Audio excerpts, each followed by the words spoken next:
WWE 2K26 is right on the horizon, releasing in a couple of months. And now with the new Punk showcase, a lot of people are really excited for it. I mean, new showcase, new roster, new match types, and it's going to be a fresh take on the 2K series. But I want to pause you guys. I want to rewind you guys about 15 years back. I want to rewind you to a time that was simpler. The SmackDown vs. Raw series. Not only was the ring bigger, the gameplay more smoother, more impactful, more hard-hitting, but there was one mode in those games that is super close to my heart and the hearts of lots of wrestling fans around the world. I'm of course talking about the road to WrestleMania. Now, this is one of those game modes that have been requested by fans all around the world to bring back, but 2K doesn't do it for some reason. So why not start a series? A series from now, January 20th, all the way to WrestleMania, booking 5 wrestlers and showcasing their paths from the Royal Rumble all the way to WrestleMania and showcasing different stories for all 5 of them. So without any further ado, let's get into business and let's book these wrestlers. Let's look at their WrestleMania journey. The road to WrestleMania 42 starts here.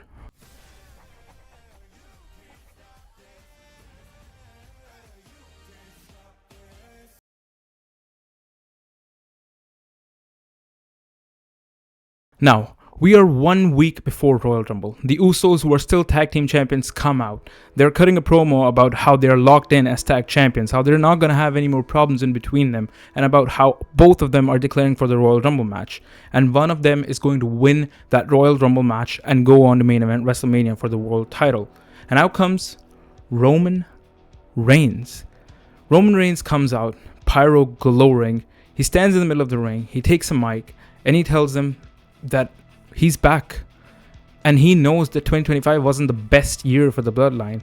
I mean, he says that in the last 2 or 3 years, we've lost people, we've lost championship, we've lost important matches. But in 2026, he wants to restore order. And that all started when the Usos won the tag team championships, going back into the original setting. Roman says he's declaring himself for the Royal Rumble match, and he's going to win that match, go on to WrestleMania, go on to his 11th WrestleMania main event, which by the way, an incredible number, and win the WWE Championship and bring it back to the Bloodline. He looks at Jimmy, he looks at Jay, he tells them both to acknowledge me. Jimmy and Jay kind of sheepishly look at each other, and they raise their hands. They acknowledge Roman Reigns. Roman Reigns comes out at 25. Jimmy and Jay are already inside that ring. He comes out, he eliminates a few people, he aura farms for a bit, and after that, later in that match, he is faced with Braun Breaker. Braun Breaker is almost about to eliminate Roman Reigns, and Jimmy and Jay just stand there. They look frozen, they look a little amused, and Braun Breaker actually manages to eliminate Roman Reigns. After that, the Usos super kick Braun Breaker, but Roman just stands and he just lays one knee on the ground and he just looks up to the Usos, who are looking back at him, not with regret, but with something else in their eyes. Roman walks back. The Usos are later eliminated by Gunther. The next night on Raw, the Usos are supposed to defend their tag titles against The Vision, Austin Theory and Logan Paul in the main event. And as they're preparing backstage in their locker room, Roman Reigns comes back and he talks to the Usos. As the Usos are about to say something, Roman just stops them. And he tells them that I saw the footage of what happened last night. And it's okay. It was a strategic error. We still have the Elimination Chamber to go through. I'm going to win the Elimination Chamber and I'm going to win the WWE Championship and bring it back to this family. But tonight, it's about the Usos. You have to defend your tag titles well. And don't worry about Braun Breaker and Bronson Reed. If they try to interfere, I'll have your back. And he just daps up Jimmy and Jey Uso and he goes away. In the main event of that same Raw, The Vision versus Jimmy and Jey Uso. The match is hellacious. 20 minutes into the match, Braun and Bronson obviously come out. They try to cause a distraction. The ref obviously goes down. And Roman Reigns comes out just like he promised. He has the Usos back. He fights off Bronson Reed. He fights off Braun Breaker. But turns out it's a little bit too much for him. He ends up getting speared through the barricade by Braun Breaker. And then Logan Paul, because the referee was down, took his brass knuckles and hit Jimmy Uso with it. And Jimmy Uso gets pinned. The Usos lose the tag team championships. They are pissed. Roman Reigns is kind of just down and depressed. He gets up from the barricade. He goes inside the ring. He tries to pick up Jimmy and Jey Uso. And Jey Uso obviously throws a crash out. I mean, crash out Jey Uso is one of the best Jey Usos we got. Jey Uso tries to throw a crash out. He's telling Roman, man, I thought you had our back. You couldn't have our back one time after all of the things that we did for you. And Jimmy Uso just snaps. He super kicks Roman Reigns. Roman Reigns just bounces off the ropes. And Jey Uso instantly gets the signal. He stands up and he super kicks Roman Reigns. Roman Reigns is down. The Usos have turned heel on Roman. After that, Jey Uso orders Jimmy to pick Roman up, to put him in between the ropes, to tie him up as he gets a chair. A callback to Royal Rumble 2023, to the things that he made the Usos do to his friends, Sami Zayn. They take the chair and they beat the living shit out of Roman Reigns with it. They leave him a bloody, battered mess. Roman Reigns is stretchered out. A lot of security is called out to pull the Usos off of them. And Roman Reigns is out indefinitely. The Usos open Raw. They kick off with a promo segment. Jimmy and Jey Uso say, what they did to Roman last week shouldn't be a surprise to anyone. In fact, it doesn't hold up a candle to the amount of emotional damage and trauma Roman put them through. They said that Roman tried to break us apart. Every single time we had something good, he would either come in and try to take it, or if we refused, he would destroy it. They say to everyone that is booing us, all you have to do is look at the pattern. Seth betrayed him, Solo betrayed him, the wise man betrayed him, and now we betrayed him? When do we stop and think that maybe it wasn't betrayal, but freedom? Freedom from the narcissistic leader that Roman Reigns is. Freedom from the tyranny of the monster. Freedom to do what you want without having to worry about carrying someone else on your back. Jey Uso then takes the mic and he says that he wants to end this once and for all. He wants to end the tyranny of Roman Reigns once and for all. And it's not going to be a match for the championship. And it's not going to be a match for that age-old monarch necklace that separates brothers. No. He says that he and Jimmy are the same person and nothing will ever come between us. Not even the Ula Fala. He says he wants Roman Reigns at WrestleMania in a Bloodline Rules match. Just so Roman Reigns can face the trauma that he has inflicted on so many others. Jey and Jimmy are making their entrance from the backstage arena. They try to dap up everybody, but everybody kind of refuses because they look scared of what the Usos are becoming nowadays. They go down to the ring and they start cutting a promo. They start calling Roman Reigns out again. And out comes Solo Sikoa. And they get very happy. The Usos try to hug Solo Sikoa. They say that we understand you now, little brother. And Solo just looks at them and laughs. He says, now? Now you understand me? Where were you when I was banished from Thanksgiving dinners? Where were you when I was banished from barbecue days? Where were you when my own family turned their backs on me? And for the record, I did it for the glory. I did not lie to myself that I was forced by some tyrant or some narcissistic leader to do all the things that Roman made us do. No, I did it because I liked it. And I liked it so much that I wanted Roman's spot for myself. And don't lie, Jey. This is exactly what you want for yourself. And Solo Sikoa leaves the ring. A promo package is played highlighting all the ups and downs of Roman Reigns' illustrious career. Adam Pearce informs the world and the Usos backstage that Roman Reigns will decide on his future at Elimination Chamber. He will address the challenge that the Usos laid upon him. At the Elimination Chamber, Roman Reigns comes out at the end of the show. No theme music, no pyro. He's just wearing a black t-shirt and black pants. He walks into the ring where a spotlight is placed right in the middle. And for the first time in almost half a decade, his first words aren't acknowledge me. He just asks for a steel chair and a mic. He puts that steel chair in the middle of the ring and sits on it. And he just looks at the crowd, eyes red. He says, I guess this was inevitable. A man like me doesn't get away with doing the things that he did unscathed. Karma always finds a way back. He pulls out a piece of paper from his back pocket and starts reading it. It's names. It's names like Cesaro, Edge, Seth Rollins, John Cena, Sami Zayn, Drew McIntyre, Bray Wyatt, Cody Rhodes. He just reads all these names and he says, to all of you, I'm sorry. See, when my brothers put a chair to my face a month ago, I was angry until I hurt them. And for the first time since I was diagnosed with leukemia, I broke down. I cried in my hospital bed alone because I know what they were telling was the truth. I made Seth Rollins this way. I corrupted Dean Ambrose. I used Jimmy, Jay, Solo, Sami, the wise man. Not for the good of the family, no. I did it for me. I liked it.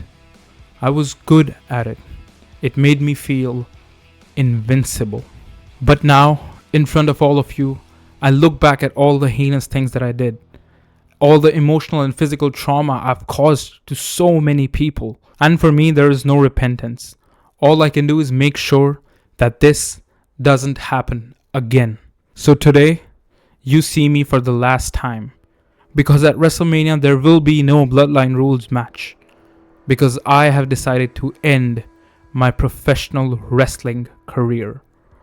Roman Reigns stands up from the chair, and as he's about to leave, Seth Rollins' music hits. Seth Rollins comes out on crutches. He looks at the crowd, he crutches down to the ring, and he takes a microphone and he says that this time the crutches are for real.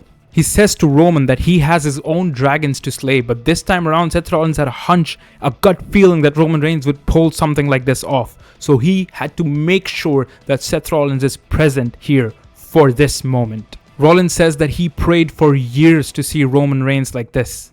But now that he sees Roman like this, he's bored of it. He tells him that they discussed the Shield breakup for years, but Seth has never told Roman why.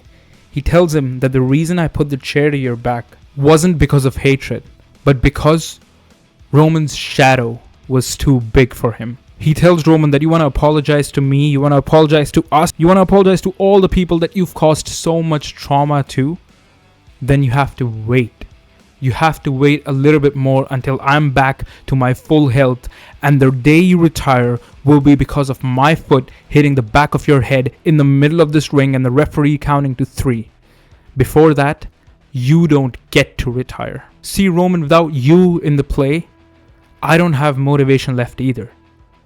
So if you want my forgiveness, stay. The show ends. The Usos open up Monday Night Raw again, and Jey Uso takes the mic. He looks at Jimmy and says, "Man, Jimmy, I'm so sorry that I broke your toy car when we were 6 years old.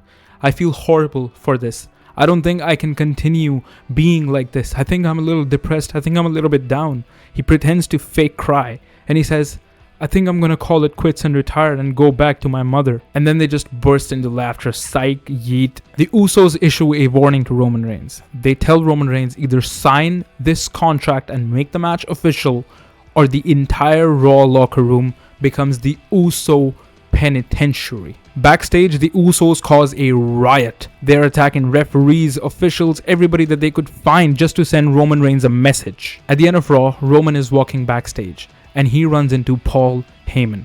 Paul Heyman says to him, "I didn't leave you because I stopped believing in the tribal chief. I left because the tribal chief stopped existing. You're Joe Anoa'i now, and Joe Anoa'i is going to get slaughtered in Vegas." Roman is then suddenly attacked by the Usos backstage. They beat Roman Reigns up. Roman Reigns is still not fighting them back. They just pick the contract and they throw him at his face, and they say either sign the contract or stay home. Roman Reigns opens up Raw. Looks like he's finally about to address his status. Is he retiring? Is he not retiring? What does he think about what Seth Rollins told him at the Elimination Chamber? And as he takes a mic, out comes Sami Zayn. Sami stands there. He looks at Roman Reigns. He says to him that you've caused me so much trauma. You've caused me so much trouble in the past. Not just me, but my family, my best friend Kevin Owens. But Roman, I forgive you. Because at the end of the day, without you, I wouldn't be standing here. At WrestleMania 38, I was losing comedy matches to comics who don't even wrestle. But after what you put me through, I defeated an 800-day Intercontinental Champion in Gunther at WrestleMania. So Roman, I forgive you. And if you need my back in your Bloodline Rules match, which you will accept because you're Roman Reigns, then I am here for you. Roman just puts one hand on Sami Zayn's shoulder. He looks him in the eye and tells him, "Sami, thank you. But if I'm going to be doing this, I'm going to be doing it alone." He then looks into the camera and he says, "Usos, you wanted a monster? You got it." An actual contract signing is placed for this episode of Raw. Roman Reigns and Jey Uso and Jimmy Uso, they signed the contract. Jey is still poking the bear. He's still making fun of Roman Reigns' anxiety and depression. And Roman Reigns is just keeping calm until all hell breaks loose. And for the first time in months, Roman Reigns actually throws a punch. He's fighting. He's fighting like a dog out there. He's fighting both Jimmy and Jey Uso, but the numbers game is too much. They put him through the table. They leave him a bloody mess. But through that bloody mess, Roman Reigns is smiling because he knows that the fighter in him is back. The Usos and Roman Reigns have separate sit-down interviews backstage that are showcased through the show. The Usos say that in Vegas, we are going to end the myth of Tribal Chief. We are going to be breaking this damn cycle. After Vegas, there is no Tribal Chief. Just two brothers and a man that we used to know. Roman says in his interview, for 5 years, he tried to make this family unbreakable. He tried to make links between this family. But in Vegas, he's going to break every single link left to end this chain. Because Roman says he's not fighting for the Ula Fala. He's not fighting for the head of the table. He's not fighting for a championship. He's fighting to reclaim himself back. Jey Uso comes out to an entire orchestra playing his theme song, yeeting all over the crowd, even though hopefully nobody's yeeting with him because he's a heel. But he's yeeting, the orchestra is playing, it's a grand pyro-filled entrance. Roman Reigns comes out next. Roman comes out to an acoustic version to the head of the table theme. He comes out from the crowd, like he used to back in the Shield days. He's not wearing a vest, don't worry about it, he's not the big dog. But he comes out from the crowd, wearing his black trousers and wearing a black glove. He makes his entrance down the ring, and the match begins. It's a one-on-one match only on paper. In reality, it's a 2-on-1 handicap match because Jimmy and Jey Uso are doing everything in their power to make sure that Roman Reigns never stands up again.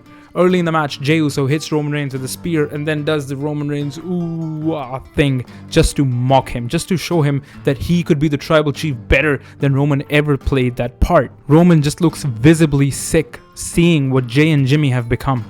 Then in the middle of the match, Jey Uso takes the Ula Fala from the outside. He wraps it around his hands and he just gets on top of Roman Reigns and starts smashing his head through, and he starts yelling, "Where is your family now, Joe? Where is the wise man? Where is the honorary Uso? Where's your shield, Roman?" And Roman's just busted open. Jey is literally using the symbol of their family's honor to draw Roman Reigns' blood. After a brutal back and forth 30-minute match, Roman Reigns finally gets the upper hand. Jimmy Uso is laid out on a table outside. Jey Uso is just on his knees in the ring, and Roman Reigns is holding a chair. As he's about to hit Jey Uso stops him, and he just looks at Roman, and he raises his hand, and he says, "I acknowledge you, my Tribal Chief." Roman just looks completely broken. He breaks down in tears. He throws the chair away. He just stares at his little brother. And as he's doing that, Jey Uso hits Roman Reigns with a low blow, and then a super kick, and then a 5-star frog splash for the 1-2 kick out. Roman Reigns kicks out at 2.99. After a while, Jimmy and Jey Uso are just confused. What do we have to do to put this man away? They try to attempt a 1D. And Roman Reigns just counters. He just wails off of Jimmy Uso's shoulders, rebounds from the ropes, Superman punch to Jey Uso, spear to Jimmy Uso, and then he just goes into the corner and he starts charging up for a spear, and he hits a double spear on both Jimmy and Jey Uso. He takes Jey Uso, he puts Jimmy Uso on top of him, he stacks them, pins them, 1, 2, 3. Roman Reigns wins the match. After the match, he doesn't celebrate with pyro. He doesn't even tell the crowd to acknowledge him. He just looks at Jey and Jimmy and he tells them, "I'm sorry, but don't be like me." And he leaves the ring. So that's how I think Road to WrestleMania for Roman Reigns would play out if we got an in-game version of it. What do you think? How excited are you for all the other superstars coming in the next week? Stay tuned and catch more Road to WrestleMania content. See you guys.